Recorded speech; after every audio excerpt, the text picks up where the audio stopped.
అందరికీ నమస్కారం. Welcome to my channel. ఈరోజు వీడియోలో మనం ఆమెతో నా ప్రయాణం పార్ట్ 2లో ఏం జరిగిందో చూద్దాం. నా వీడియో కనుక మొదటిసారిగా చూస్తుంటే నా ఛానల్ని సబ్స్క్రైబ్ చేసుకోండి. ఒక్కో స్టేషన్ దాటే కొద్దీ నాలో టెన్షన్ మళ్ళీ మొదలయ్యింది. ప్రతిసారి నాకెందుకు ఈ కంగారు? పని ఒత్తిడా? కాదు. ప్రయాణ ఒత్తిడా? కాదు. మరెందుకు? కారణం తనే అనే భావన. అవును తనే. ఆమె గురించి నేనెందుకు ఇంతగా ఆలోచిస్తున్నాను? ఒక్క ఆలోచన మాత్రమేనా? బాధ కూడా. వీటికి తోడుగా ఓ బంధం. ఏమిటా బంధం? ఎందుకీ అంతర్మదనం? నా హృదయానికి ఏం మంతరమేసిందో కానీ ఇవన్నీ నన్ను ఉక్కిరి బిక్కిరి చేస్తున్నాయి. నా ఈ వాలకానికి అర్థం వలపేనా? ఇది తొలిచూపు పిలుపేనా? ఇదే నా ప్రేమంటే? అదే పోల్చుకోలేకపోతున్నానని అనుకుంటూ ఆమెను చూశాను. ఆమె నా వైపే చూస్తూ నా తీరు ఆమె గమనిస్తున్నట్లర్థమయ్యింది. మిమ్మల్ని గుంటూరు నుండి గమనిస్తున్నాను. అప్పటిదాకా బాగా మాట్లాడిన మీరు ఏదో కోల్పోతున్నట్లుగా ఎందుకు అలా ఉన్నారని అడిగింది. బాపట్ల వచ్చేసింది. ఏంటి అన్న ఆమె మాటకు నేను దిగే స్టేషన్ వచ్చేసింది అన్న నా మాటతో ఆమె చూపులో ఎన్నో అర్థాలు పలకరించాయి. అప్పుడే అర్థమయ్యింది ఆడవారి మాటలకే కాదు చూపులకు అర్థాలే వేరని. మా మధ్య మౌనం మూడో వ్యక్తిగా చేరింది. ఇప్పటి వరకు గలగలమంటూ సాగిన మాటల ప్రవాహానికి ఏదో అడ్డుకట్ట. మనసంతా భావోద్వేగంతో నిండిన భావన. ఇంతవరకు నా ఒక్కడికే పరిమితమైన ఈ భావన ఇప్పుడు తనని కూడా చేరిందని, మనసుని సైతం తాకిందని నాకు అర్థమయ్యింది. ఏదో వెలితి తనలో ప్రస్ఫుటంగా కనిపిస్తుంది. బహుశా తనకు నాలానే ఉందా అనుకుంటుండగా బాపట్ల స్టేషన్ రానే వచ్చింది. వెళ్తున్నాను అన్నట్లుగా తలూపాను. మౌనం మాటను దాగిన మాటను పట్టి తెచ్చి మరీ సరే అని పలికింది. గుండెకు గడ్డిపడింది. పైకి చెప్పలేని లోన దాచలేని బాధ గొంతు దగ్గరే ఉండిపోయింది. ఆ బాధతోనే రైలు దిగి ఆమె ఉన్న కిటికీ వద్దకు వచ్చి ఒక్కసారి ఆమెను చూసి ముందుకు నడిచాను. నడుస్తూ తిరిగి చూస్తూనే ఉన్నాను. ఆమె చూపులు నన్ను వెళ్ళనివ్వడం లేదు. రైలు కదిలింది. మదిలో మెదిలిన ఆలోచనతో అసలు ఆలస్యం చెయ్యకుండా పరుగందుకొని మళ్ళీ రైలెక్కాను. కొద్దిసేపు ఆమెకు ఏం అర్థం కాలేదు. విప్పార్చిన కళ్ళతో ఆశ్చర్యంగా చూస్తున్న ఆమె తేరుకొని, మీకు తిరుపతి రావాలనిపించిందా అన్న తన మాటకు అవునండి మీకు తోడుగా అన్నాను నేను. సన్నని నవ్వు ఆమె పెదాలపై ఆవరించడం గమనించాను. ఆ క్షణం ఆమె నవ్వు నా మనసు పలకంపై ప్రేమగా తన ప్రేమను రాస్తున్నట్లుగా అనిపించింది. ఆమె తన చిరుమందాహాన్ని దాచుకుంటూ మొదలుపెట్టిన మాటల సంభాషణ ఎన్నో కలలతో ముడిపడి మనసులు జతపడే పనిలో చాలా బిజీగా ఉంది. కబుర్లు కాలక్షేపం నిక్షేపంగా సాగుతుంది. బయటపడని భావమేదో కాదు బంధమేదో ఇద్దరి మధ్యన దాగుడు మూతలాడుతుంది.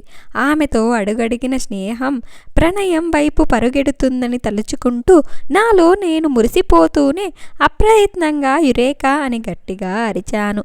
ఆమె ఒక్క క్షణం మచ్చరువుతో ఏమైంది అన్నట్లుగా చూసింది. ఏం లేదు అన్నట్లుగా ముసిముసిగా నవ్వాను. ఆమె కూడా నవ్వింది. అదే సమయంలో మరొకటి జరిగిందని చుట్టూ చూస్తూ కానీ అర్థం కాలేదు. భోగిలో జనమంతా ఉలిక్కిపడి లేచి నన్నే చూస్తున్నారు. నా అరుపుకి భోగి దద్దరిల్లిందని అర్థమయ్యింది. రాత్రి 1 గంటకు నిద్ర పాడు చేసిన నా గావు కేకకు అందరూ రేవెట్టేద్దామనుకున్నారు. నిద్రమత్తులో ఉండడం వలన తిట్టుకుంటూ మళ్ళీ నిద్రలోకి జారుకున్నారు. అమ్మయ్య అనుకుంటూ ఆమె వైపు చూశాను. నేనెందుకు అరిచానో ఆమెకు అర్థమైనట్లుంది. అందుకే ఏం మాట్లాడకుండా చూస్తూనే నెమ్మదిగా తాను నిద్రలోకి జారుకుంది. ఆమెని చూస్తూ కూర్చున్నాను. నాతో పాటు తారలు కూడా పోటీ పడుతున్నాయా అన్నట్టుగా ఆకాశంలో వేల సంఖ్యలో విచ్చుకున్నాయి. తారలెందుకు పోటీ పడుతున్నాయన్న తలుపుతో అర్థమయ్యింది నేల మీద జాబిలిని చేరుతుందని. ఆహా ఏమి నా వర్ణన అని నన్ను నేను మెచ్చుకుంటూ ఇలా కాదని పెన్ను తీసుకున్నాను. పేపర్ కోసం జేబులు వెతికాను. బస్ టికెట్ ఉంది. పర్లేదని అనుకుంటూ నవ్వుకుంటూ టికెట్ వెనక రాయడం మొదలుపెట్టాను. నువ్వంటే నాకిష్టం. ఈ మాట చెప్పడం చాలా కష్టం. చెప్పలేను, అలాగని దాచలేను. ఆగలేను, అలాగని వేగలేను. పూట కూడా పూర్తవని మన పరిచయం ప్రేమగా మారిందని నీకెలా చెప్పను? నిన్ను దాటి వెళ్తున్నప్పుడు ప్రాణం పోయినంత పనైందని నీకెలా తెలుపను? కంప్యూటర్ల ముందు కూర్చుని ప్రోగ్రాం రాసే నేను ఇలా ప్రాస కవితలు రాస్తానని అనుకోలేదు. ప్రేమలో పడితే ఇంతేనని సినిమాలు చూసినప్పుడు ఎందుకు అర్థం కాలేదో ఇప్పుడు అర్థమవుతుంది. నాలో భావావేశమేదో పొంగి పొర్లుతుంది. నా కలకి కలం కూడా వంతు పాడుతుంది. కానీ ఆ చిన్న కవితతోనే కాగితం పూర్తయిపోయింది. సరే అనుకుంటూ వెన్నెల వంటి ఆమెనే చూస్తుండగా గాలివాలుగా ఆమె ముంగుర్లు సోయగాల సారంగం మదిని మీటుతున్నట్టుగా తోచింది. ఆ సరాగాల పల్లకిలో ఊయలుగుతూనే నేను నిద్రలోకి జారుకున్నాను. స్టేషన్ వచ్చింది అని ఆమె నిద్రలేపింది. లేచి కళ్ళు తెరిచి ఒళ్ళు విరుచుకుంటుంటే రాత్రి బస్ టికెట్ వెనక రాసిన కవిత గుర్తొచ్చింది. టికెట్ కోసం జోబులు వెతికాను, కనపడలేదు. సీట్ కింద పక్కన అంతా చూశాను, లాభం లేదు. ఏంటండి వెతుకుతున్నారు అని అడిగింది ఆమె. మనసు అని అన్నా నేను. ఏంటి మనసా అని అంది ఆమె. కాదు కాదు పరసు. అవునా? ఉందా? లేకపోతే వెతుకుదామన్న మాటకు ఉందండి, బ్యాక్ ప్యాకెట్లో ఉంది. హో థ్యాంక్ గాడ్ అని అనుకుంటూ వెళ్దామా అని ఆమె అనేసరికి లగేజ్ తీసుకుని ట్రైన్ దిగాము. ఎగ్జిట్ వే ద్వారా స్టేషన్ బయటికి వచ్చాము. తిరుమలకు చేరుకోవాలి.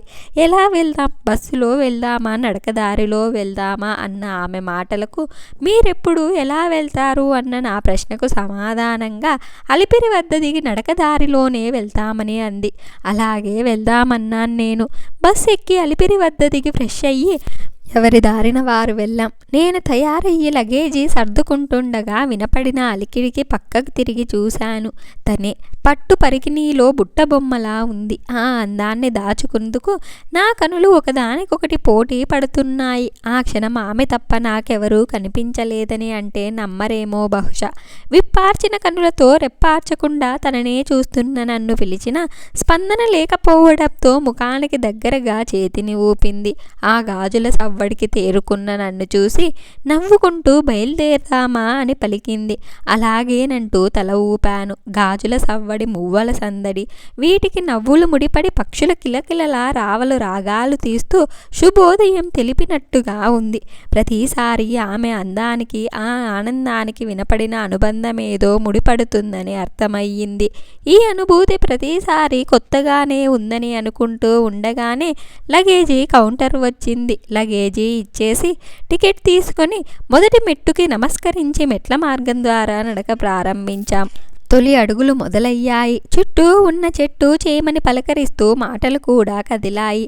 అడుగులులాగా మొదలైన నడకలతో ఆనంద నిలయం చేరుకున్నాము.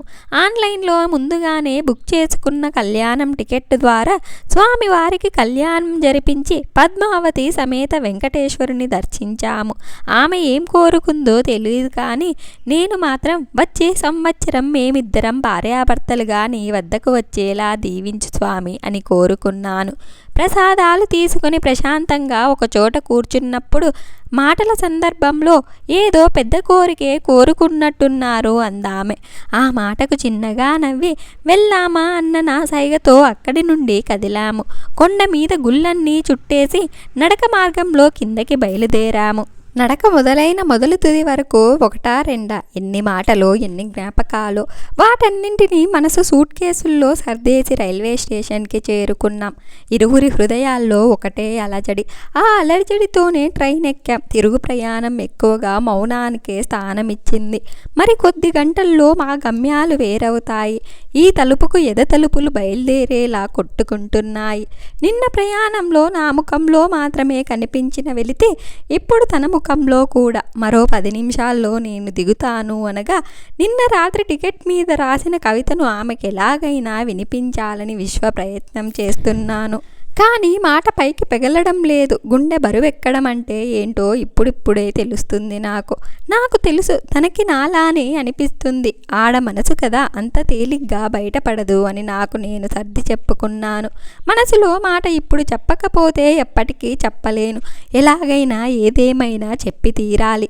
నా మది నన్ను బలవంతం చేస్తుంది. చెప్తే ఎలా అర్థం చేసుకుంటుందో తిరిగి ఏం సమాధానమిస్తుందో ఆమెకు ఆ ఉద్దేశం లేదని తేల్చి చెప్తే తట్టుకునే శక్తి నా మనసుకు లేదు. ఇలా ఎన్నో ప్రశ్నలు నన్ను రాద్ధాంతం చేస్తున్నట్లు అనిపించింది. ఇంతలో నిన్న చీటీని ఆమె చేతికిచ్చింది. అది చీటీ కాదు, రాత్రి నేను కవిత రాసిన టికెట్. ఆమె వద్దకు ఎలా చేరిందా అన్న సందేహంతో ఆమె వైపు చూశాను. ఆమె నవ్వుతూ సిగ్గుతో తలదించుకుంది. ఆడపిల్ల ఇంతకన్నా ఏం చెప్తుంది అనుకున్నాను.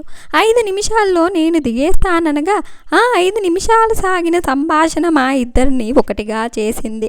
ప్రయాణానికి శ్రీకారం చుట్టిన మా ప్రయాణం పరిణయ మజిలీని చేరి మిథునంగా మారి చక్కని కథనంలా ముందుకు సాగుతుంది. అప్పటికి ఇప్పటికీ ఎప్పటికీ తనే నా నాకిట మందారం, నేనే తన పాపిట సింధూరం. ఆమెతో నా ప్రయాణం మధురం మధురం అంటూ కొనసాగించాను. ఇంతటితో ఇలా ఈ కథ ముగిసింది. ఈ వీడియో కనుక మీకు నచ్చినట్లయితే ఒక లైక్ చేసి స్టోరీ ఎలా ఉందో కామెంట్ చేయండి.